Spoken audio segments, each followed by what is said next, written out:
Bonsoir à toutes et à tous, bienvenue dans Guinée Info, la grande édition de nos informations, mais tout d'abord le sommaire. Le respect des normes en vigueur dans les unités industrielles, le ministre Boubacar Bari en fait son cheval de bataille. Il était récemment à Koya pour interpeller les responsables des unités sur le respect de la réglementation.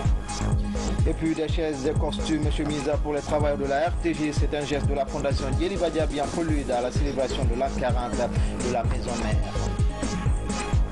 Enfin, 36e édition de la journée scientifique au Maroc. C'est une initiative des étudiants guinéens royaume chérifiant une suite logique des journées sportives et culturelles. Voilà pour le sommaire. Encore une fois, bonsoir à toutes et à tous. Bienvenue pour cette édition. On commence avec la fin des travaux de l'atelier sur la réconciliation nationale. Durant 3 jours, les acteurs ont échangé sur la mise en place de la commission Justice, Vérité, Réconciliation. En toile de fond, une formule. En toile de fond, trouver une formule pour faciliter le processus en Guinée. Le point avec Adi Kamara. Après examen, réflexion et analyse, ce document a été validé. Les experts en matière de réconciliation ont échangé de vues et d'expériences d'autres pays comme l'Afrique du Sud, le Mali, le Togo, le Maroc, l'Argentine, le Chili et le Pérou, tout en tenant compte des spécificités et des réalités sociales et culturelles de chaque nation. J'apprécie l'initiative qu'a prise le Premier ministre de pouvoir associer les hommes et les femmes de tout âge et de toute classe à pouvoir discuter et enrichir cet avant-projet de loi. Parce qu'un processus de ce genre ne peut être que inclusif. Et je peux vous dire que la Guinée a sa propre histoire et la Guinée a sa particularité. Et en décidant de s'engager dans la voie de justice transitionnelle, notamment par la mise en place d'une commission vérité, la Guinée veut que sa gouvernance puisse changer, puisqu'il y a souvent dans les piliers les garanties de non-répétition. Et c'est pour cela que le rêve de beaucoup de Guinéens est en train de devenir une réalité. De la recherche de la vérité à la réparation en passant par l'établissement des responsabilités individuelles ou collectives et le respect du principe de la présomption d'innocence, toutes ces questions ont été épluchées pour aboutir à une meilleure approche et méthodologie de conduite du processus de réconciliation en Guinée. Depuis plus de 30 ans, l'association des victimes du Kambaro s'est battue pour la réconciliation nationale. Si aujourd'hui il y a un projet de loi par rapport à la réconciliation nationale, c'est vraiment une étape pour notre combat, parce que notre combat ne nous concerne pas seulement nous aujourd'hui. Le combat que nous menons aujourd'hui, c'est un combat pour la paix sociale dans ce pays, c'est un combat pour ne plus qu'il y ait de victimes dans ce pays, c'est un combat pour la défense des droits de l'homme aujourd'hui. À partir de ces différentes expériences, les 23 recommandations faites par la commission provisoire ont été amendées avec les concepts clés de la justice transitionnelle assortis des critères de désignation du président et des membres de la commission. Beaucoup de choses sont passées dans notre pays et je crois qu'il est temps que les Guinéens se parlent et se disent certaines vérités, mais aussi ensemble pardonner pour avancer, parce que sans cela, difficilement nous allons pouvoir avancer vers le progrès économique et social de notre pays. Je crois que cet atelier et d'autres ateliers ont été organisés pour voir quel modèle la Guinée va suivre. C'est ça le plus important. L'essentiel, c'est d'arriver à cette vérité que nous souhaitons, à cette réconciliation que nous souhaitons pour que notre pays avance. Selon les participants, les formules qui viennent d'être trouvées devraient permettre de mener à bien le processus de réconciliation nationale sous le label Guinée. Le projet Guinée Vision 2040 se concrétise peu à peu. Un document de planification de développement a été validé cette semaine par des partenaires au développement, des consultants internationaux et des membres du gouvernement. C'est au cours d'une rencontre d'échange et de partage tenue à Conakry. Compte rendu Mounir Bari, Maurice Dibé. Devenir un pays émergent à l'horizon 2040, c'est l'objectif que se fixe la Guinée. Pour atteindre cet objectif, un programme dénommé Vision Guinée 2040 est élaboré pour orienter les plans de développement.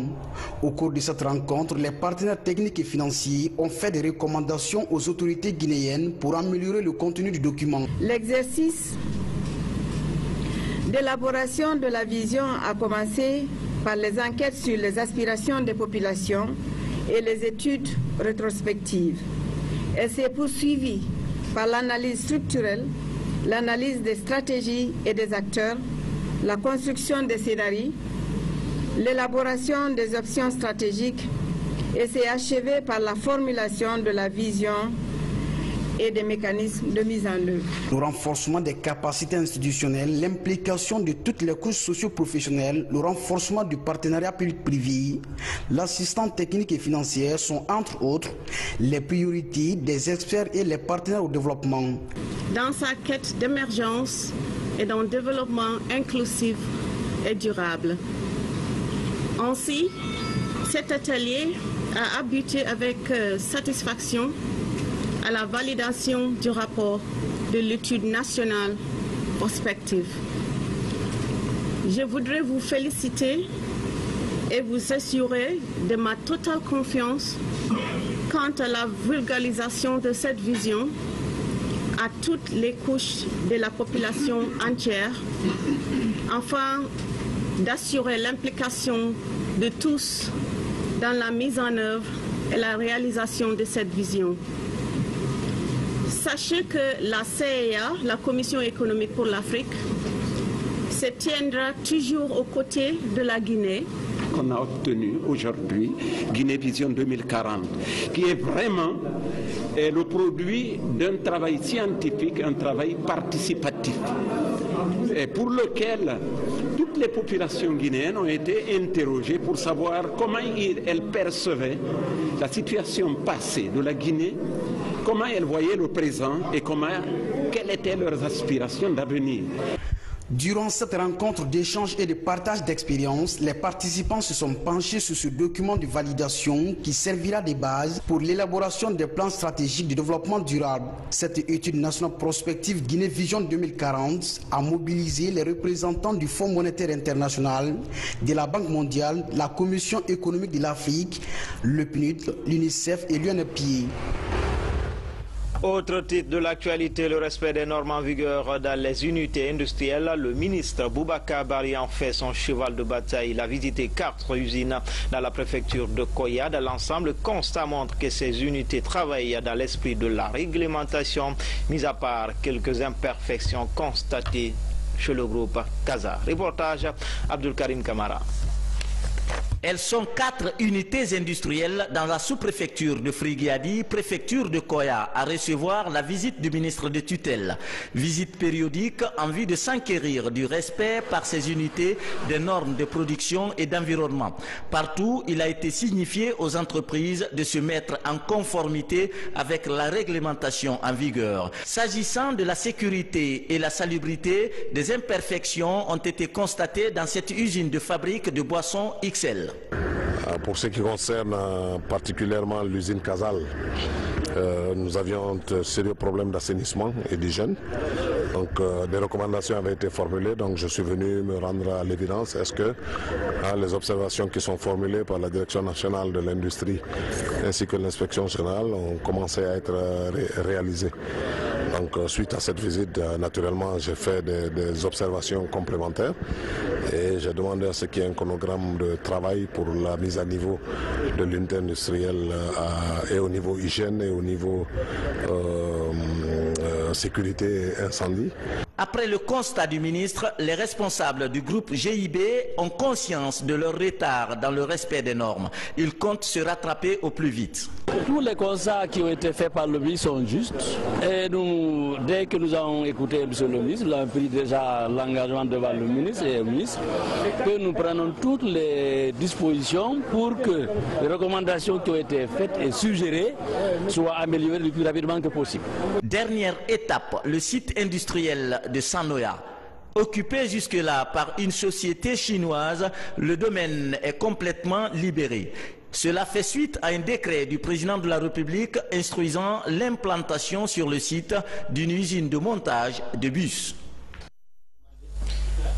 En plus bref, une mission de la Confédération africaine des organisations professionnelles de la pêche artisanale est en séjour de travail en Guinée, conduite par son président Gaussou Gueye. La mission a rencontré ce matin au port de pêche artisanale de Dixine les acteurs évoluant dans le secteur. L'organisation prochaine en Guinée de la Journée mondiale de la pêche artisanale était au centre de la rencontre. Nous y reviendrons dans nos prochaines éditions d'information.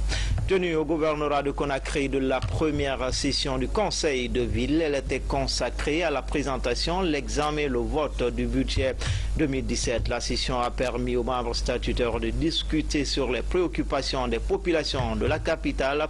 Cette année, le budget est estimé à plus de 60 milliards de francs guinéens. Moussa Bangoura, Ousmane Kamara. Le gouverneur de Conakry promet de réaliser tous les travaux engagés courant 2016. L'annonce vient d'être faite par le général Mathurin Bangoura lors de la session du conseil de ville. Il s'agit du chantier R+2 pour les services déconcentrés du gouvernorat, la réhabilitation du marché de la gare, de la résidence de l'autorité de la ville, la rénovation de la maison des gardes pénitentiaires de Fotoba et celle des infrastructures à caractère public à Kassa. Vous l'avez compris avec les conseillers dans la salle, et la tâche qui nous revient est encore très immense, que nous ferons de sorte à ce que les moyens soient accomplis pour que les tâches que nous sommes assignées puissent être exécutées. Pour cela, il fallait bien le concours de ces conseillers avec le budget qui a été déjà voté. La tâche qui nous incombe maintenant, c'est la réalisation des projets que nous avons déjà mis en place. Cette session, consacrée surtout à l'examen du budget 2017, prendra en compte toutes les préoccupations des populations de la capitale. Face à l'unanimité des voix qui s'est dégagée autour de ce projet de budget et des sentiments que nous avons écoutés par rapport au budget écoulé, le département ne peut que dire merci au gouvernement de la ville de Conakry et de souhaiter un bon vent pour les jours à venir. Cette année, le budget a été revu à la hausse. Il s'équilibre en dépenses et en recettes à la somme de 67 milliards de francs guinéens, contrairement à l'année précédente qui se chiffrait à 50 milliards de francs guinéens. Dans la savane guinéenne, la préfecture de Mantiana connaît des foyers de tension et de violence, une situation qui préoccupe les autorités à tous les niveaux. Le gouverneur de Kankan était en tournée dans la localité pour toucher du doigt les réalités. Mohamed Garé a échangé avec les populations des différentes communautés afin de trouver une solution de sortie de crise. RTG Kankan et l'âge Foudé Bangali Fofana. La Haute-Guinée connaît actuellement l'existence de quelques foyers de tension et de violence. Pour la plupart, il s'agit de tensions liées aux questions agricoles ou minières. Décidé à mettre un terme à cette situation, le général-gouverneur s'est rendu dans les 11 sous-préfectures que compte Mandiana. Ainsi, de Saladou à Kantoumanina, en passant par Nyantanina derrière le fleuve Sankarani, Fralako, Konyanakoro, Dialakoro, Kinyeran, Sansando et Koundian, Mohamed Garé est venu transmettre le message de paix, d'entente et de coexistence pacifique du président de la République, professeur Alpha Condé.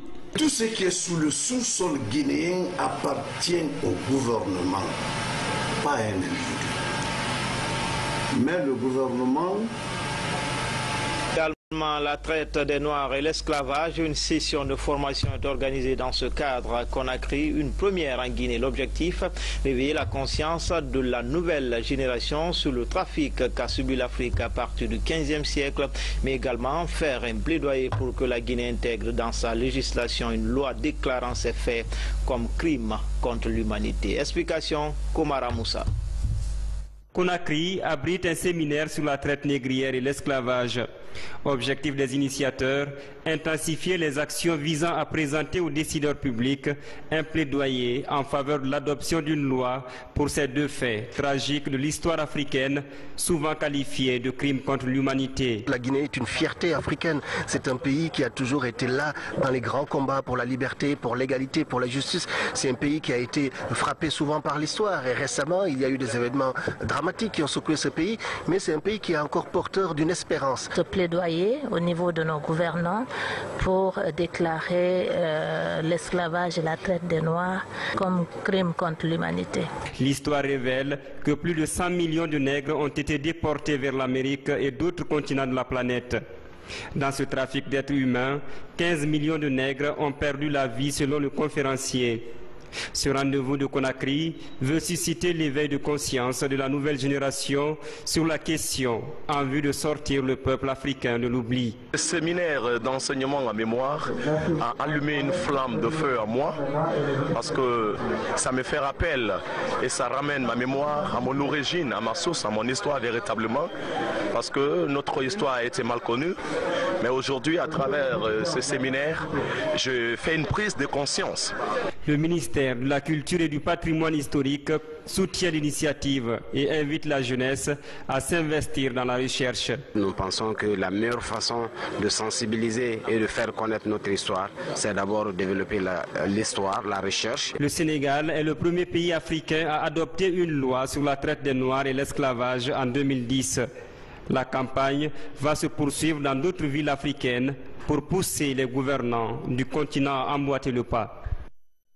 Au ministère de la Santé, l'heure est à la validation des projets d'affectation du personnel médical et la restitution des résultats liés au contrat de performance. L'initiative vise à corriger les insuffisances dans le secteur, ainsi déployer rapidement dans les structures sanitaires du pays. Reportage Hadia Toubari. La disponibilité d'un personnel soignant qualifié dans les structures sanitaires est une priorité du ministère de la Santé. La politique se matérialise sur le terrain par le recrutement récent de 3 800 agents de santé. Tous doivent rejoindre leur lieu d'affectation dans un bref délai. D'où cette rencontre à haut niveau des acteurs sanitaires pour valider les projets d'affectation. Pour éviter qu'il y ait disparité, qu'il y ait des différences dans la façon dont les affectations vers les structures sont faites, nous les avons invités ici pour définir donc ce cadre et surtout harmoniser les approches utilisées. Définir ensemble comment gérer les différentes contraintes auxquelles ils font face au niveau de leur structure. Aussi, discuter ensemble comment maintenir le personnel affecté donc sur le terrain. Affecté est une chose, mais s'assurer que le personnel reste sur place est autre chose. Ces nouveaux agents sont répartis entre les différentes structures de santé du pays depuis mars dernier. Le nombre de personnels varie selon les besoins de chaque district sanitaire, soit moins d'1% pour le district sanitaire de Conakry et 19% pour celui de Kankan. Lorsqu'il y a un plus grand nombre de structures, forcément on aura un plus grand nombre de personnel. Ça c'est le premier élément. Le deuxième élément, ça dépend de la nature des structures. Lorsque vous avez beaucoup de centres de santé améliorés qui demandent beaucoup de personnel, les régions qui en ont vont avoir forcément le plus grand nombre. Donc c'est ces deux facteurs associés qui font que les régions de Kankan et de Zériko-Ré ont les effectifs les plus importants. Cette rencontre est aussi axée sur la restitution des résultats de contrats de performance des centres hospitaliers. Une initiative du ministère de la Santé pour évaluer le travail de ces structures. À Conakry, sur 18 établissements hospitaliers évalués, seulement 3 se sont distingués. Ça va nous donner encore une grande énergie pour être vraiment à ce niveau, quelle que soit la période, que nous soyons toujours primés et que nous soyons toujours champions dans cette lutte. Nous continuerons à faire la gratuité des soins comme le chef de l'État l'a demandé. Cette stratégie de contrat de performance des hôpitaux va s'étendre sur ceux de l'intérieur du pays. De quoi améliorer l'image des services hospitaliers en termes de qualification de l'offre de soins. Dans le cadre de la célébration, dans le cadre des préparatifs de l'an 40 de la RTG, la Fondation Djeriba Diaby pour la paix et l'assistance offre des chaises, des costumes et chemises aux travailleurs de la maison mère, une manière d'encourager les hommes de médias dans leur mission de service public. Maurice Sidibé. Le 14 mai prochain, la radiodiffusion télévision guinéenne va célébrer les 40 ans de son existence. Pour donner à cette fête toute sa dimension, les actions de bonne volonté se multiplient. La Fondation Djeriba Djabi pour la paix et l'assistance sociale offre à la direction générale de la RTJ 40 costumes, 12 chaises, 40 chemises et une enveloppe financière de 10 millions de francs guinéens. Nous sommes réunis aujourd'hui aussi pour vous remettre un don symbolique de la part de la Fondation Djeriba Djabi pour la paix et l'assistance sociale, qui est celui de vous accompagner, vous encourager sur tout ce que vous êtes en train de faire dans le cadre des préparatifs pour la célébration de l'an 40 de la RTG. Pour la Fondation Djeriba Djabi, cette action sociale est la reconnaissance de l'immense rôle que joue la RTG dans le renforcement du tissu social et la promotion de la paix en Guinée. Premier à recevoir son costume, Elhaï Bakay Djabi, l'un des doyens de la maison, peine à trouver des mots pour exprimer ses émotions. Je ne pourrais que remercier Elhaï Djeriba Djabi, qui est une personne unique à son genre, de par sa magnanimité, sa générosité, qui a toujours accompagné les personnes nécessiteuses. Déterminés à faire des 40 ans de la création de la RTJ un succès, les autorités du ministère de la Communication saluent cette action. 40 ans d'existence pour une télévision, cela se fête. Cette fête, elle se doit d'être belle en raison de l'environnement économique caractérisé par la faiblesse des ressources. La contribution des bonnes volontés est indispensable. C'est en cela que nous sommes très sensibles et reconnaissants à l'endroit de tous ceux qui nous témoignent de leur solidarité à l'occasion des festivités des 40 ans de notre télévision nationale. Depuis environ 10 ans, la Fondation Djeriba Djabi pour la paix et l'assistance sociale mène des actions humanitaires sur le terrain. À l'occasion de la fête de la femme le 8 mars dernier, elle a offert des habits aux femmes de la RTJ et à celles des médias privés du pays. Autre appui en faveur de la radio-télévision guinéenne qui fête l'an 40 de sa création le 14 mai prochain. Il s'agit d'un ensemble instrumental offert par la Lonagui. La remise du matériel a eu lieu ce vendredi ici même à la RTG Koloma en présence de nos reporters Djibril Kamara, Marie-Angélique Bangoura. Des guitares, des équipements de sonorisation, des micros, des batteries et des consoles. Un lot d'instruments musicaux que la Société de la Loterie nationale de Guinée offre à la RTG Koloma. Un coup de main pour la célébration des 40 ans de la création de la télévision nationale. Il n'est pas normal que la Guinée, qui a été pionnière en la matière en Afrique, se retrouve sans orchestre pour sa télévision. Donc c'est la raison pour laquelle aujourd'hui, je suis fier de remettre à la RTG ce matériel complet que vous voyez, qui représente un orchestre complet pour l'orchestre de la radio-télévision guinéenne. Donc je souhaite joyeux anniversaire à la RTG et longue vie à tous les salariés de la RTG. Avec ces instruments de musique, la direction générale de la RTG Koloma entend mettre en place son orchestre, à l'image de certains médias publics de la sous-région. C'est un geste que nous apprécions à sa juste valeur et qui arrive à quelques jours de notre anniversaire. Sa direction va se retrouver et puis prendre des décisions. Dans tous les cas, nous réfléchissons sur le choix que nous allons opérer pour avoir les instrumentistes qu'il faut et voilà, donner toute sa dimension à ce geste-là. Au cours de cette remise, un partenariat entre la RTG et la Lonagui a été scellé. Satisfaits de ce geste, certains journalistes en séance tenante commencé à jouer des notes, comme pour dire qu'ils ont plusieurs cordes à leur arc. Et puis cette retraite religieuse appelée aussi Fida, où il s'agit des fils de Béréire Bafila, une cérémonie au cours de laquelle le Saint-Coran est lu plusieurs fois, un dévouement au Seigneur pour implorer sa grâce divine. L'événement a connu la présence du chef du gouvernement, Mamadi Youla, également fils du terroir. Mamadi Gassama a suivi la cérémonie, il rencontre. C'est la 8e fois consécutive que les fils résidents et ressortissants de Béréire organisent ce grand rendez-vous religieux. L'exercice consiste à se remémorer des illustres disparus à travers des prières et bénédictions. Cette brave population s'engage pour toujours à accompagner la mise en œuvre du programme ambitieux de politique générale de développement du professeur Alpha Condé. Ce sacrifice annuel est également mis à profit pour implorer la grâce divine en faveur de la paix et de l'unité nationale dans la localité en particulier et la Guinée de façon générale. Les autorités attachent du prix à l'événement. C'est un appel que nous lançons à tous les Guinéens, un appel d'entente cordiale, un appel pour que tous les Guinéens se donnent la main, pour que tous les Guinéennes et Guinéens se tendent la main, travaillent ensemble à la construction de notre pays. Situé à l'intersection des bras de mer de Kili et Kouleté, Biréir et Bafila fait partie des 11 districts de la sous-préfecture de Mafereya. Les principales activités exercées par les populations sont l'agriculture, la pêche et l'élevage.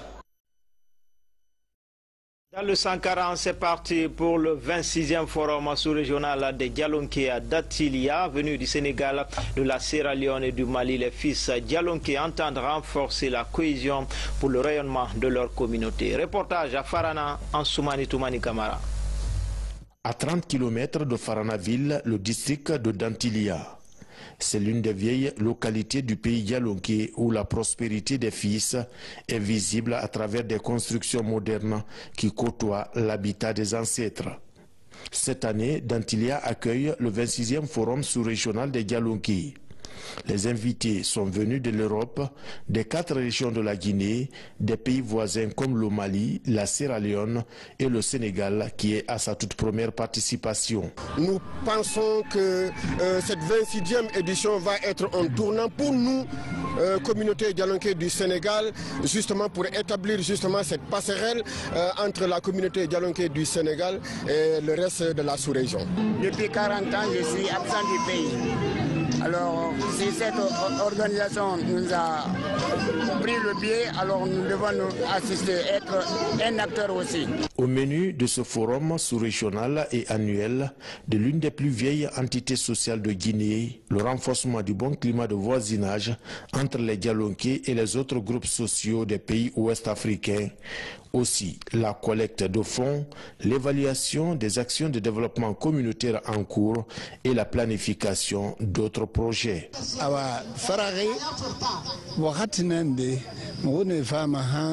D'année en année, notre forum gagne en expérience et en importance. Aujourd'hui, en termes d'acquis, des réalisations d'intérêt communautaire existent dans toutes les localités qui ont abrité cette rencontre annuelle. La présente cérémonie qui nous réunit aujourd'hui m'offre l'occasion d'adresser les sincères remerciements des laborieuses populations de la région de Farana à leur excellence professeur Alpha Condé, Ernest Baïkoroma et Macky Sall, respectivement président de la République de Guinée, la République sœur de la Sierra Leone et du Sénégal, pour l'intérêt particulier qu'ils ont accordé, comme à l'accoutumée, à ce 26e forum de la communauté Dialonké, en envoyant vers nous toutes ces distinguées personnalités. Comme à l'accoutumée, les travaux du forum sous-régional et annuel des Dialonké réservent une large plage de promotion des valeurs d'une culture très riche, jalousement conservée mais non encore explorée. Autre facette de l'actualité, demain dimanche, les fidèles chrétiens célèbrent la Pâque. Dans une déclaration, le secrétaire général aux affaires religieuses adresse ses vœux à tous les fidèles chrétiens. Elhadj Abdul Karim Dioubate est au micro de notre reporter Alpha Isiagaba.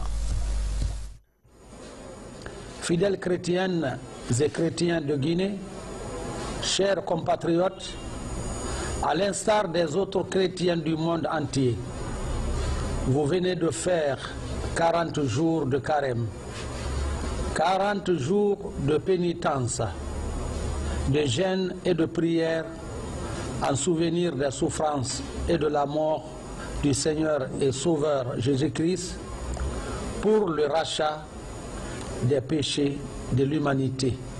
Soyez-en félicités. À cette heureuse occasion, au nom de son Excellence, professeur Alpha Condé, président de la République, chef de l'État, et celui de M. Mamadi Youla, Premier ministre, chef du gouvernement, au nom de tous les fidèles musulmans de Guinée et à mon nom personnel, j'ai l'honneur de vous adresser mes souhaits de joyeuses fêtes de Pâques. Vive la Guinée et les Guinéens, vive la solidarité interreligieuse, que Dieu vous bénisse. Amen. Je vous remercie. Sur le continent, un peu avant l'arrivée du chef de l'État au Maroc, les étudiants guinéens ont organisé une journée scientifique comme il est de coutume tous les ans. Cette année, c'était la 36e édition et le thème portait sur le développement et la jeunesse. Une suite logique des journées sportives et culturelles organisées par la même association. Thierno Ousmane Diallo, de retour du Maroc. L'excellence des relations guinéo-marocaines se traduit notamment dans le domaine de l'éducation, où de nombreux jeunes Guinéens suivent actuellement diverses formations au royaume chérifien. Réunis au sein de la SEGIM, l'association des stagiaires étudiants et élèves guinéens au Maroc, ces derniers organisent la 36e édition des journées scientifiques de l'association. À ce rendez-vous annuel, il est essentiellement question d'émulation.